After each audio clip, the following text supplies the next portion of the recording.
Welcome to The State of Us. Beyond mainstream cable news and party lines, with a millennial and a boomer, The State of Us pushes past the noise and uncovers all the issues that matter. Here's your host, Justin T. Weller. Adolf Hitler and Franklin Roosevelt. These two figures may not seem to share much, but their first 100 days in power both shaped their respective nations. How did Hitler transform Germany and squash his opposition? Could any nation fall into a similar trap today? A recent book, Hitler's First 100 Days, answers some of these questions and chronicles Hitler's first days as chancellor.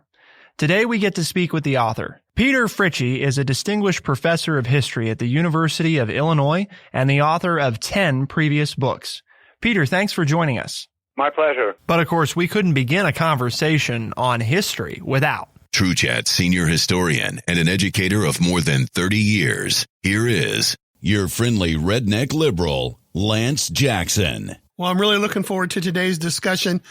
Peter, I really enjoyed your book as a retired history teacher. I found it very interesting and learned a few things, and I can't wait for you to share with our audience. So let's get started. The idea of reading about Hitler isn't probably at the top of most people's lists. However, you make it clear that learning about Germany's transformation is truly relevant. Who did you write your book for, and what are you hoping that people might learn when they read it? Well, the rise of Hitler and the consolidation of the Third Reich is really the greatest drama of the 20th century. It was both unexpected, but hugely consequential. It created a huge amount of enthusiasm, energy, violence, and destruction. And we always come back to take the measure of this drama. It shows us that things can change extremely quickly. I talk about 100 days. But even before the 100 days, the German Weimar Republic only lasted 14 years. And after 1933, the Third Reich, the 1,000-year Reich, lasted only 12 years. So it's really history as a roller coaster. And it questions, what is the strength of the present? How fragile or how strong is it? What are the menaces that we don't see? Is our stability a mirage? Certainly, in 1933, we learned that new power can be created very quickly, and old power can be tossed out. We learned that democracy can be pulled from its hinges, that regular institutions that one has lived with all one's life can fail, that the norms of civil society and the rule of law can be transgressed. So you have an ordered society that suddenly is disassembled and put back together in a completely new way. And that's what happened in 100 days in 1933. You really talk about how everything's just uprooted and only in 100 days. For most people, the idea that a nation could change its collective outlook within 100 days might seem far-fetched. Yet you explained how the 48% that was in opposition to Hitler and the Nazis ultimately yielded in one form or another. How did this happen? Well, let me just address the sort of the consequence of Hitler. Of course, Hitler creates World War II. Hitler creates the Holocaust. And there's 65 million deaths between 1939 and 1945. 70% of those are civilians. This is a civilian catastrophe, whereas in World War I, only 5% of the dead were civilian. But it's true, Hitler doesn't have 90%, and he didn't come to power on a huge wave of popular enthusiasm. He was stuck at 40%. And you can have election after election, you can have rally after rally. It can look like you have all the people behind you when you look out at the crowds, but when people go to the polls, you have 40%. So what that means is that Hitler had to do two things. He had to cut a deal with the elites so that he could become a chancellor. And number two, he was going to use violence because he didn't have everybody behind him. because socialists and Catholic voters basically stayed away from him. And yet, this 48% that wasn't behind him does fall into line in these first 100 or 200 days. There are a couple of reasons for that. Of course, one is violence. Hitler was able to deploy violence. His uniformed and to some extent armed brown shirts were larger than the Prussian police and the German army combined. He opened concentration camps, one Dachau by Munich and the other Oranienburg by Berlin on March 21st, 1933, and that was in the newspapers and all of that. So violence, thousands and thousands of people were in fact arrested and mistreated. And so you broke the back of the opposition. But I stress something else. The Nazis, we always think the Nazis are unlikable. Of course they're unlikable. But among Germans, there was a real debate about whether they were desirable, whether they were not desirable. There was a lot of temptation. And the Nazis offered a new version of the nation, or the idea of a nation, a unified, camaraderie, a nation of comrades, and pushed the buttons of German nationalism and German patriotism. And they had great big ceremonies to celebrate this, whether it was a funeral or the opening of Parliament or it was May Day. They created a new calendar that created a kind of new nationalism that people found appealing. And even if people didn't find it appealing, they believed that most others did. And so the images of this unanimity ultimately pulled people in. And so what had been an illusion becomes more and more a reality. The other interesting thing is that the opposition, and there are opponents all the time, feel obsolescent. They do not believe that it's going to ever go back to pre-1933, that there'll ever be a Weimar Republic again. So they sort of feel stranded in the Third Reich. And if they're going to have a future, they're going to have to adjust to the Third Reich. So the images of unity and nationalism pull people together. The Germans are finally unified and entering a great project. And for others, it's just a new age, whether they like it or not, and they have to adjust. And that's ultimately how the 48% are won over. Well, and part of understanding this transformation, right, is to remind people that many German citizens were not unlike them. In fact, in your postscript, you write, quote, "We are astonished to see people like ourselves in the galleries of the Third Reich," end quote. So are we really that similar, or I guess that susceptible? I mean, is it feasible to think of, when a lot of us, right, look at history and we look at what happened in Germany and in World War II, we say there's no way that we could ever, right, support someone like that. But is that really how things are? Well, these are my grandparents that you're talking about. And I'm going to give you a good example. After World War II, Coca-Cola advertised itself in Germany with the slogan, "Coke is back."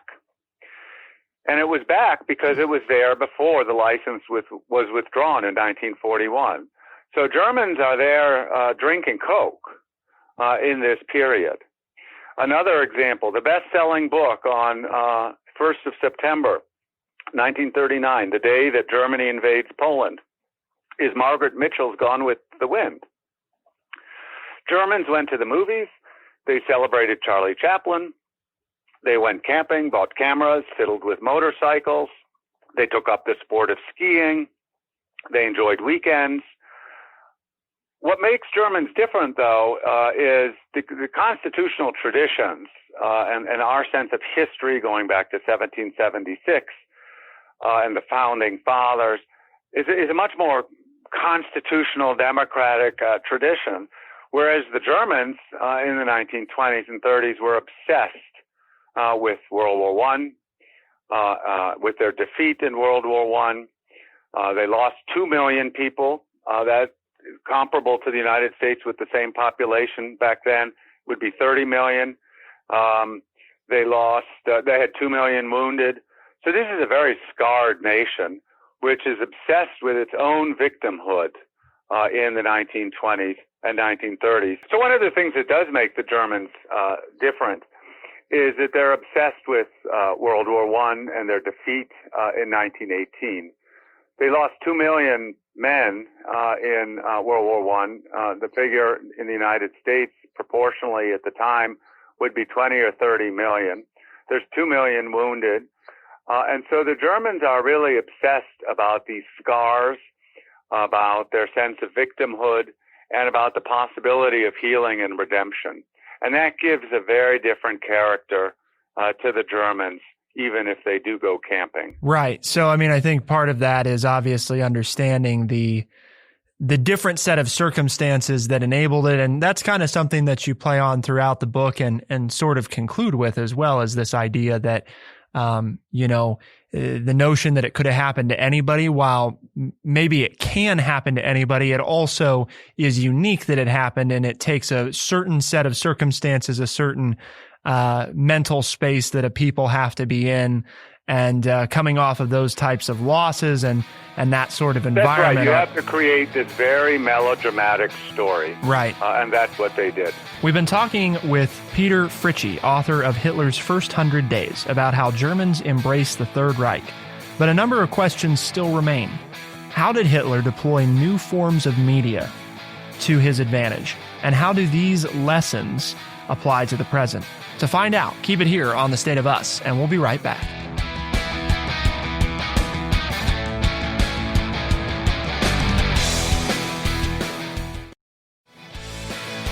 We are The State of Us. Here's your host, Justin T. Weller.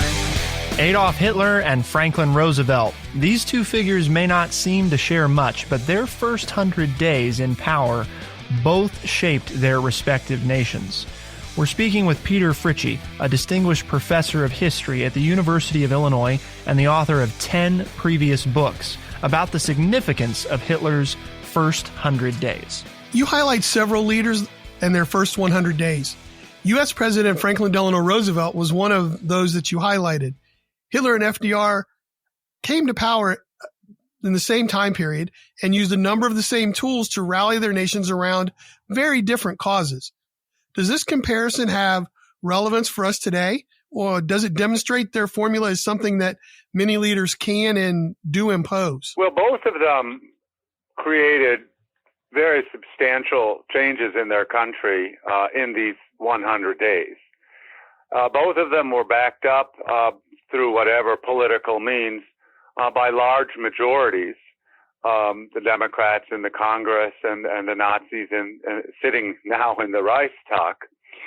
But the two had also very different styles. FDR talked about the first 100 days to talk about, it's exactly 100 days of the special congressional session that he called once he was inaugurated. And it was a congressional session that was marked by legislative achievements to deal with the fears and anxieties of Americans in the midst of the Depression. And the greatest accomplishment was to reestablish confidence in the banking system. What Hitler did in his first 100 days was vanquish his foes. First the communists, then the socialists, then all the rest of the parties, and consolidated his executive authority and the power of the Nazis at all levels of government. That's their great accomplishment. FDR spoke to what he called friends and family in fireside chats on the radio, and Hitler has these very aggressive speeches. So there are a lot of substantial differences, but in form, both leaders were able to substantially change their countries very early on and set a new spirit, set a new tone. So the New Deal created a new sense of confidence and security in America, and the Nazis created a new age in Germany. So in that sense, there is a kind of basic similarity. Hitler wanted war, both at home and abroad. FDR had no such program. Peter, one of the significant part of Hitler and President Roosevelt's playbook involved the radio. As you've highlighted, they used it to very different ends. But at the time, this was a new technology that allowed these men to communicate directly with their people. So how important was the radio and their ability to use it effectively? And what is today's radio, if there is one? Well, you said it exactly. It allows direct communication. And by the early 1930s, you didn't have to fiddle with the dials to tune in. Radio was very reliable. You didn't need headsets. The whole family could listen. It was a very easy, innocuous piece of machinery. About 2/3 of all Germans own a radio, and about 90% of all Americans own a radio. So this was really in every household, even though we are in the midst of a Great Depression. People thought that the radio was more trustworthy than the newspapers. They thought it was, and the newspapers were very against Roosevelt. People thought the radio was unedited and unmediated, and in many ways broadcast the voice of the nation. If you, in your mind's eye play out, or your mind's ear play out, the noises from the radio, so not just the speech, but the applause, the shouts. People thought that was the voice of the nation. That was jubilation and acclamation coming out of the radio. And so the radio simulated national unity in Germany. And both in the United States and in Germany, people listened to the same programs at the same time. So it creates a common listening experience. It creates a kind of same time. And that was extremely advantageous. It really becomes the voice of the nation. You could, in England, you could broadcast the coronation of the king. You could broadcast sports events. So it did really have a unifying effect. In some places, you could just walk down the street and hear the same program coming out of every house. So it really did have a unifying effect. Whether there is something similar, I mean, when we think of television, we used to have 3 programs, 3 channels. The highest rated program ever was MASH about 30 years ago. That couldn't be anymore because it's all fragmented with cable and so many channels. But I think there are some similarities. When you tweet, that seems to be the direct voice or the direct opinion of whoever's tweeting, say Trump.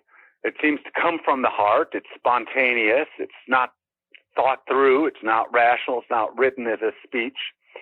It has millions of followers. So there is sort of a unifying effect. Facebook also creates a public-oriented community that's very different from private email. So in some ways, there are these kinds of similar social media, but there's nothing to compare to the unifying effect and really almost the unanimity of radio in the 1930s. And when Roosevelt spoke, all radio stations broadcast him. And radio is a government operation in Germany, and so they switch back and forth between regional programs and national programs. And when it's the national program, like the 8 o'clock news, everybody listens. And about 80% of all people who have a radio listen to the radio in the evening. And they're listening to the same programs or to the same limited number of programs. So that really does have a unifying effect, and people know that and think of the radio as this voice. They want to sort of plug into the nation, they turn on to the radio. You've talked about so much that we can learn from history, and several times you discuss in your book, you discuss the contradictions that we encounter. Like, how could someone hate the Nazis but love the Third Reich?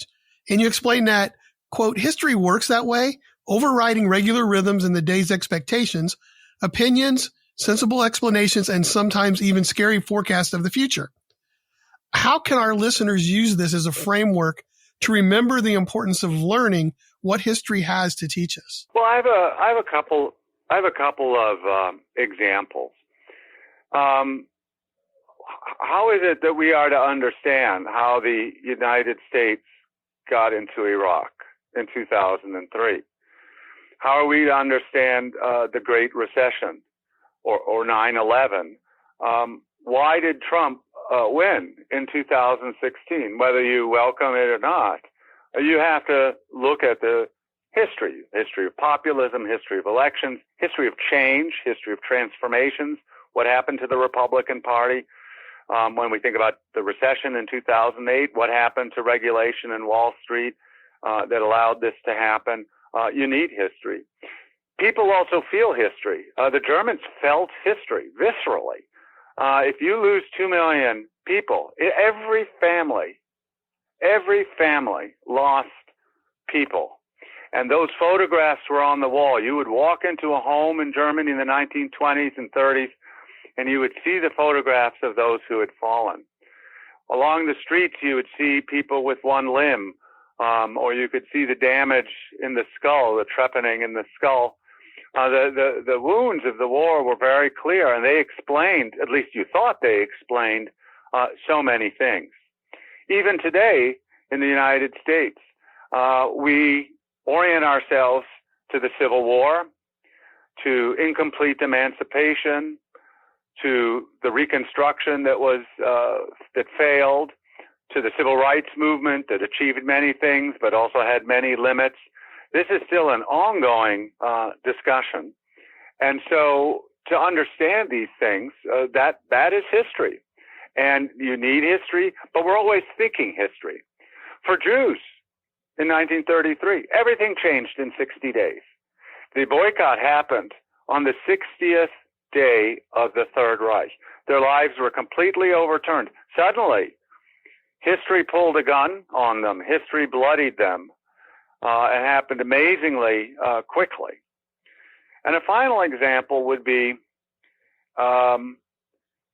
there's a difference between the official story and the lived experience.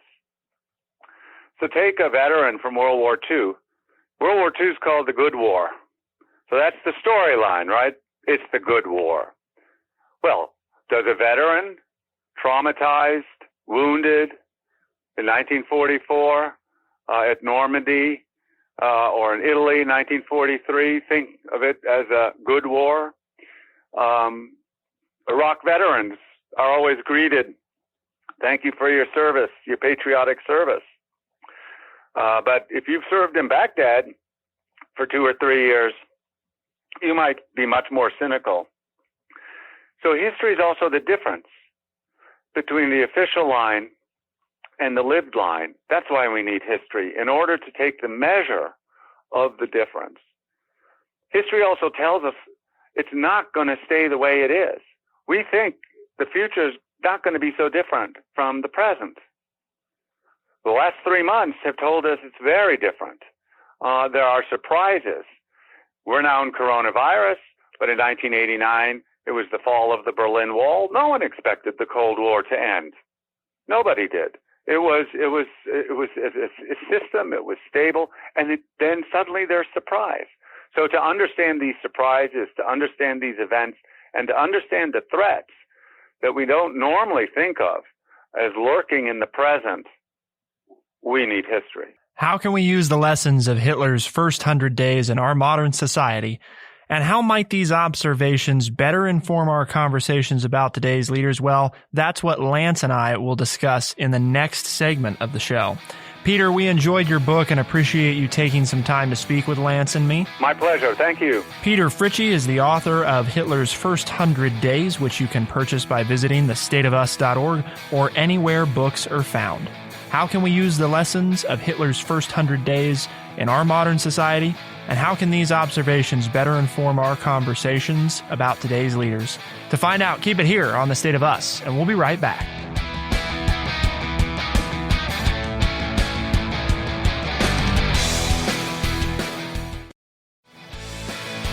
We are The State of Us. Here's your host, Justin T. Weller. Today we had the opportunity to speak with Peter Fritzsche, who's the author of Hitler's First 100 Days. And one of the things that I think is really important to take away from this, Lance, is, he talked about it's a unique set of circumstances that obviously enabled what took place. But at the same time, you and I had some back and forth and some discussions about really interesting that Franklin Roosevelt and Adolf Hitler, right, were kind of coming to power around the same time, and just how those narratives played out differently. Yet, as he put it, they used some of the same formula, right, to achieve very, very different ends. But some of the base underlying principles were there. Well, I mean, they both struggled and tried to come to power throughout the early part of the 1930s, with the election of 1932 here in the United States and all the movement that the book talks about with Hitler and his party in the background in 32. And then Hitler comes to power. He's actually given the power in 33, and FDR takes office in March of 33. So very much contemporaries, but it does show that with the idea of the radio and the idea of 100 days, that they both knew that they were coming into a situation that was very difficult and needed some drastic measures to get everybody on their side. And obviously the split is that, as Peter talked about, with Hitler, it was, okay, I now have power and 52% of the people support me. I'm getting rid of the other 48%. Or if I don't get rid of them, they better jump on board really quickly. Whereas FDR continued to try to build an entire nation and tell everybody everything was going to be okay and we're going to get things moving again without being destructive as far as taking out citizens of the country. Now, that sounds a little melodramatic, like, well, that was the only difference. That's a huge difference. I mean, it was interesting when Peter said, well, the German people that Hitler said it was okay to do all this stuff, because the other German people that didn't agree with Hitler or that Hitler didn't like, Hitler was getting rid of. They didn't get to go to the movies. They didn't get to do other things. Whereas that wasn't FDR's point at all. He was never about taking out any other citizens of the United States. So, I mean, it's a big difference. But yeah, the use of the radio, the fact that both were going through an economic downfall and were worried about a communist takeover in their country. I mean, that's another similarity. There was fear of the communists in Europe, and there was fear of communism here in the United States. And that's one reason why FDR created all of these entitlement programs from the government, because he was trying to do that to save some semblance of capitalism. Because the fear was, hey, with all these unemployed, out of work people in the United States, communism wasn't looking too bad. And FDR wanted to try to save capitalism. Understanding what happened and why it's relevant is first understanding that, if you were in a similar situation, if you were similarly desperate, you might latch on to similar things. And I think we've seen that in our own country, right? I mean, it's not like this is now, have we seen it on the same scale as something like the Holocaust? Of course, not really, or not at least that any of us are aware of. But for the most part, you've seen smaller pockets of similar activity. And you've seen other things that people equate or say looks like it. Populism, right, is often kind of thrown in there as very similar, because it can lead to similar things if you're not careful. But at the same time, I think that we're also, like, if you look at today, we're a lot more fractured, right? And we don't have the ability, or if the ability is there, we don't use the ability in our society to simply just oppress the other side's viewpoint. So for somebody to achieve what Hitler did in order to do what he did, a huge part of it was, and I think that's a big takeaway, the complete suppression and elimination of opposition, right? Because if you're the only voice, and you have the radio reaching, 2/3 of the country, 2 out of every 3 households, that makes a huge difference. There was opposition to FDR, but I think part of how he was effective, right, Lance, is he was able to maintain pretty substantial approval amongst the voters. So it's kind of like, yeah, you congressmen can yell at me, but, you know, I'm going to get reelected. So, well, the very wealthy didn't like FDR from the very beginning because he was taxing them and taking their money and giving it to the poor, playing Robin Hood. And there was that opposition, but they weren't ever a threat to take over power. You know, I mean, I think the closest, as you were talking there and describing, and the closest thing I can come up with today, and I don't think most Americans are aware of this, and that's the voter suppression that's going on in some of the states in the United States, where the people in power, typically white males, are doing everything they can to make it difficult for people to vote. And since we've talked about, that's been a recurring theme here on The State of Us, is to get out and vote, because most people don't vote. I mean, you know, we talk about how the majority of people, of eligible voters, don't vote in an election. So what people who are fearful of staying in power are doing is they're starting to take those rights away from people or making it difficult for them because, hey, if you're not participating in the system, or we make the rules very difficult for you to participate, then you don't vote. And then those people that I want to vote will vote, and I get to stay in power.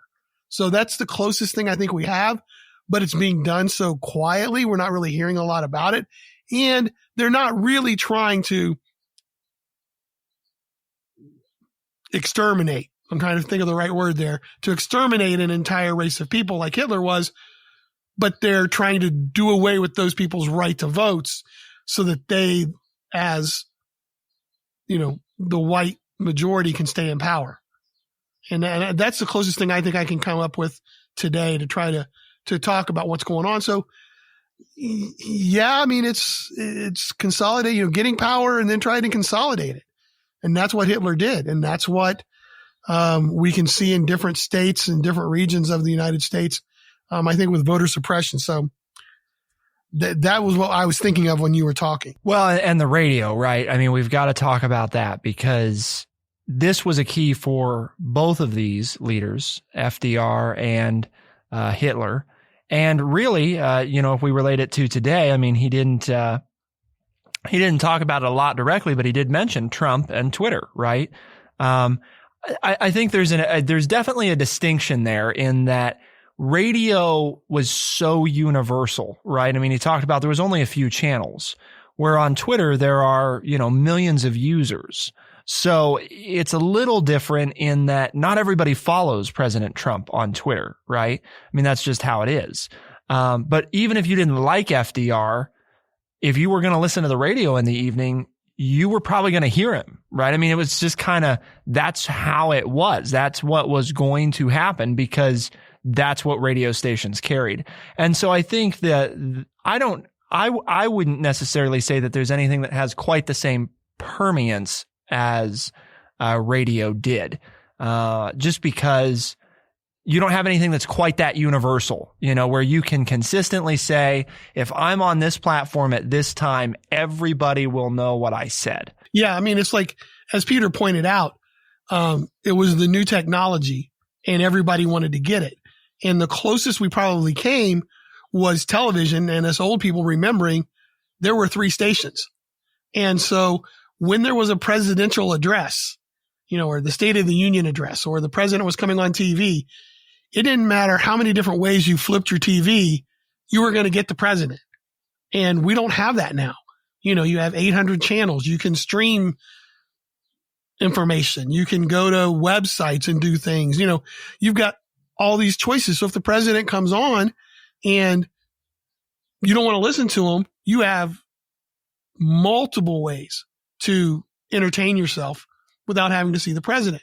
And that affected the country and policy, because I remember, you know, Lyndon Johnson famously said when Walter Cronkite, the anchor of CBS News, went on and said, you know, I'm not sure the Vietnam War is where we need to be right now. Lyndon Johnson famously said that, well, if I've lost Walter, I've lost the country. And then decided not to run for re-election in 1968. That was the impact of the evening news broadcaster when you only had 3 stations. And we don't have anything like that now.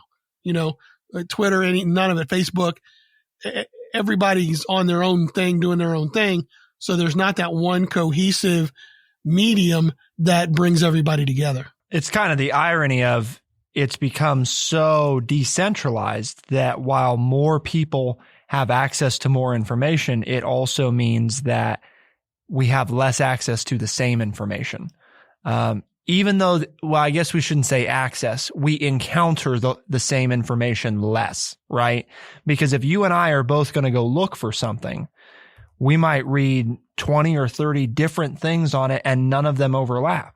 And that's, even hundreds, depending on what the topic is. So all of that leads to a very different environment where, I don't know if it's the same possibility, but when you do examine, again, like Trump or hate him, part of the way that he was successful in 2016 is he was very good at controlling the media, right? Didn't have something quite like radio back in the 1930s at his disposal, but he understood that, the more I can get them to talk about what I want them to talk about, and the more loud things I can say on social media, the more people on social media will hear, the more people watching TV, and therefore the people listening to the radio, and so on and so forth. So maybe not quite to the same scale, but... Yeah, and he spent the last 3.5 years trying to control the media, and he hasn't been successful, and that's one of his biggest frustrations, I believe. Anybody who speaks out against him is dumb, stupid, fake news.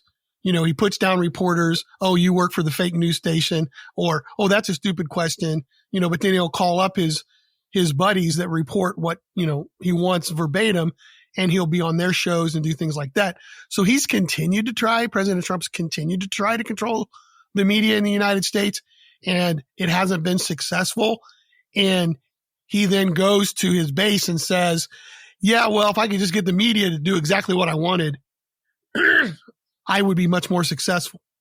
And that's not what the media is for.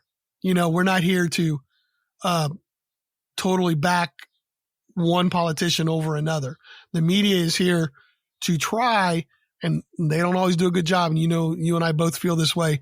They don't always do a good job of being open with things, but we try here, right?